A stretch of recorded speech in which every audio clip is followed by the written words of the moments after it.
Hello မင်္ဂလာပါရှင်ကိုကိမမ channel လေးကနေပြန်နေကြိုလိုက်ပါတယ်ဒီကနေ့စုကပါနော်အသားဟင်းနေပါပဲနဲ့အဆက်ထိမိခွစီမဟင်းလေးတစ်မျိုးကိုချက်ပြပေးမှာဖြစ်ပါတယ်ရှင်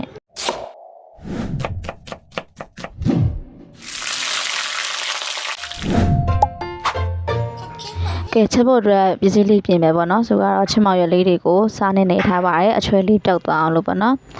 ပြီးတော့ရေစီထားမှဖြစ်ပါတယ်ပြီးရင်ကျတော့အာလူသီးလေးထပ်ပြီးတော့အနေတော်လေးလီပေါ့နော်ကိုယ်စိတ်ချလီပြီးရေးဆေးထားလိုက်မယ်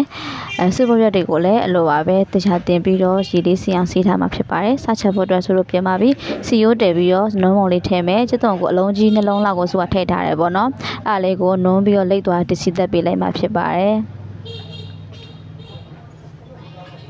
အခုပြီးတော့မြင်းနေရတဲ့အတိုင်းရောက်ပြီဆိုလို့ရှိရင်တော့ဆိုလို့မြစ်လေးထည့်မယ်ပေါ့နော်မြစ်ကလေးတွေကိုထည့်ပြီးတော့ဆိုတော့အပေါ်အောင်လေးတခြားမှုပေးလိုက်မှာဖြစ်ပါတယ်ရှင်ဒီကိုနွန်းနဲ့ဒီပေါ့တခြားမွေးပူတာပြီဆိုလို့ရှိရင်ဆိုတော့ငုတ်သီးစိမ့်ထည့်မယ်ငုတ်သီးစိမ့်ကတော့ပြုတ်ပြီးမှထည့်လို့ရတယ်ပေါ့နော်ဒါကဘိုက်အောက်မှာဆိုလို့အရင်ဆုံးထည့်လိုက်တာဖြစ်ပါတယ်ငုတ်သီးစိမ့်လေးတွေကိုနဲ့မှွေလိုက်ပေါ့နော်ဆိုလို့ရှိရင်တော့ဆိုတော့ချက်မောင်ရက်ထည့်မယ်ခုနကတခြားစားနဲ့နေပြီးချေးထားတဲ့ချက်မောင်ရက်ထည့်ပြီးမှဖြစ်ပါတယ်ရှင်ဒါလေးတွေကိုလည်းဆိုတော့အပေါ်အောက်လေးနှက်အောင်ပေါ့နော်မှွေပေးလိုက်မှဖြစ်တယ်တော့အောင်နဲ့မဆိုလို့ရင်ဆိုလို့ရေးထည့်ပေးမှာဖြစ်ပါတယ်ရေလေးကိုမြုပ်အောင်ထည့်ပေးလိုက်ပါမယ်ဆိုတော့၄ယောက်စာဆိုကြနည်းလေးမြုပ်အောင်ထည့်လိုက်မယ်ပေါ့နော်ပြပြလေးချက်လေးရပါတယ်ပြီးလို့ရှိရင်အစာပလာတော့ကိုငပိထည့်မယ်ဟင်းချုံမုတ်ထည့်မယ်စားထည့်မယ်အယောင်တင်ထည့်မယ်ပေါ့နော်ဒါကတော့အစာပလာအတွက်ဖြစ်ပါတယ်ဟင်းချုံမုတ်မကြိုက်လို့ရှိရင်လည်းမထည့်လို့ရပါတယ်ပြီးလို့ရှိရင်အဖုံးလေးအုပ်ထားလိုက်မှာဖြစ်ပါတယ်ဒီဘက်ကတော့အလုံးချက်ဖို့ပြင်ပါမယ်ကျတုံအလုံးကြီးနှလုံးပဲသုံးထားပါတယ်အယောင်နဲ့မုံစနုံးမုံတစ်ခါလေးထည့်ပြီးစီးသက်ပေးလိုက်မှာဖြစ်ပါတယ်ဒါလေးကိုလည်းခုနအတိုင်းပဲပေါ့နော်မှွေးပြီးတော့နည်းနည်းနွန်းသွားတဲ့အထိစီးသက်ပေးလိုက်မှာဖြစ်ပါတယ်ကျတုံလေးစီးသက်နေတော့မှဟိုဘက်ကချင်မောင်ရဲ့အိုးကလည်းရနေဖြစ်ပါတယ်ဒီချင်မောင်ရဲ့အိုးကိုလည်းဆိုတော့နည်းနည်းလေးနည်းနည်းချင်းအုပ်ပြီးတော့ချလိုက်မှာဖြစ်ပါတယ်တော်တော်လေးကိုမှွေးနေပါပြီဒီဘက်ကပေါ့နော်ဒီဘက်ကကျက်သွန်လေးကိုနည်းနွမ်းလာပြီဆိုလို့ရှိရင်ကျက်သွန်ဖြူလေးထောင်းတာလေးထည့်ပါမယ်ကျက်သွန်မထောင်းတာလေးထည့်ပြီးတော့၄၅၆ချက်လောက်မှွေပြီးပြီဆိုလို့ရှိရင်အာလူသီးလေးထည့်လိုက်မှာဖြစ်ပါတယ်ရှင်အာလူသီးတွေကိုထပ်အောင်လေးနဲ့ဆောင်းမှွေလိုက်မှာဖြစ်ပါတယ်ထပ်အောင်လေးနဲ့ဆောင်းမှွေပြီးဆိုလို့ရှိရင်ဆိုတော့အရသာအတွက်ထည့်မယ်ပေါ့နော်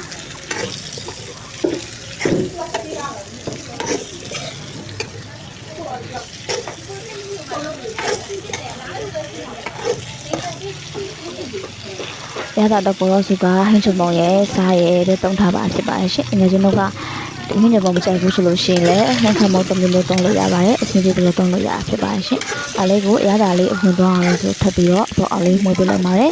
ဒီလိုဆိုလို့ရှိရင်ဆိုလို့ရေလေးထည့်မယ်ပေါ့နော်ရေလေးကိုလည်းခုနကလိုပဲပေါ့နော်အလားတူမြုပ်အောင်လေးထည့်ပေးလိုက်မှဖြစ်ပါတယ်ဒါလေးကိုမြုပ်အောင်ထည့်ပြီးဆိုလို့ရှိရင်ဆိုတော့အဖုံးလေးအုပ်ပြီးတော့တဲပေးထားလိုက်မှဖြစ်ပါတယ်ရှင်ဒီဘက်ကအလုံးသီးလေးတည်ထားတော့မှာပေါ့နော်ဆိုဖို့ခုနကချက်မရွက်တည်တဲ့အိုးထဲမှာပဲကြုပ်လေးကြုံမယ်ပေါ့နော်ကြုပ်၅လုံးတုံးထားပါတယ်ကြုံ၅လုံးကိုဟင်းချမော့စာစနုံးမောင်လေးနဲ့ခါထားတယ်ပေါ့နော်အဲလေးကိုဆိုရင်ကြော်လိုက်တယ်ပေါ့နော်ကျုပ်လေးထားပြန်ရလေးဖြစ်လေးနဲ့ကြော်လာမသိဖောင်းနေရပဲကြည့်ပါထူထူအန်လေးကျုပ်ဘောဒီဘက်လမ်းမယ်ဘောဒီဘက်လမ်းတော့ချက်ပေးပေါ့နော်ပြီးလို့ရှိရင်နောက်တစ်စုံပေါ့နောက်တစ်စုံထပ်ကြော်မှာဖြစ်ပါတယ်အခုဆိုလို့ရှိရင်တော့ဒီဘက်ကအာလူအိုလေးကလည်းရေခမ်းနေပြီပေါ့နော်ဒီလိုအခုလိုချိန်နေမှာဆိုလို့စပွက်ရွက်လေးထည့်လိုက်မှာဖြစ်တယ်စပွက်လေးအကုန်ထည့်ပြီးဆိုလို့ရှိရင်တော့ဆိုတော့9မိနစ်လောက်ထားပလိုက်တဲ့အချိန်မှာအခုဗီဒီယိုလေးမှာမြင်နေရတဲ့ပုံစံလေးရပြီပဲဖြစ်ပါတယ်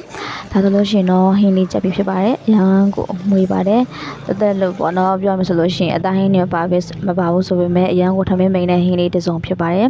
ဒီတိုင်းလေးချက်စားကြည့်ဖို့လည်းမျှော်လင့်ပါတယ်အခုလိုမိုးအေးအေးနဲ့ဆိုလို့ရှိရင်အရန်ကိုလိုက်ဖက်တဲ့ဟင်းလေးတစ်ခုဖြစ်ပါတယ်နောက်ထပ်ဗီဒီယိုတွေမှာပြန်လည်ဆုံတွေ့ကြပါစို့လားရှင်